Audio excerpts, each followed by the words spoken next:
Mas malimit na ang pagyanig ng Bulkang Mayon ayon sa PHIVOLCS. Pero tuloy pa rin ang ilang magsasaka sa pag-akyat sa naturang bulkan. Kaya nagposte na ng mga militar na magbabantay sa paligid nito. Nagpapatrol Jose Carretero. Nasa alert level 2 pa rin ang Bulkang Mayon. Ibig sabihin, peligroso ito at maaring magbuga ng usok at abo. Ayon sa PHIVOLCS, 14 na pagyanig sa buong magdamag ang naitala ng PHIVOLCS sa Mayon, mas mataas kung ikukumpara sa mga nagdaang araw. Mahigpit nang ipinagbawal ang pagpasok sa 6-kilometer permanent danger zone sa paligid ng bulkan. Pero may ilang magsasakang umaakyat pa rin ng bundok para mag-ani ng mga pananim. Kaya naman nagtalaga na ng militar sa paligid ng bulkan para kumbinsihin ang mga residenteng huwag munang pumasok doon.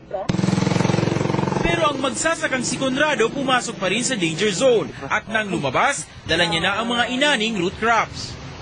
Pag nalalaman ko ng talagang alert level 2 na, namamadali lang ako kumuha ng pangangailangan namin. Meron na massive evacuations, dadalhin na natin yung mga residente doon sa mga designated na evacuation centers. Sundin ho nila yung ipinaparating ng ating mga ahensya ng gobyerno, katulad natin sa Philippine Army at sa Philippine National Police, na limitahan nila.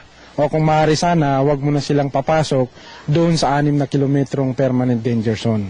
Ang ilang turista tila hindi naman nababahala. Kahit pansamantalang sarado, dinagsa pa rin ang Mayon Planetarium and Science Park ng ilang dayuhang galing Switzerland. Meron pang nagpa-picture taking, hindi alintana ang peligro.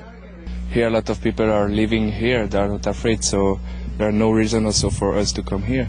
Sa ngayon, pinapayagan pa ang mga turistang sumaglit sa Mayon Planetarium.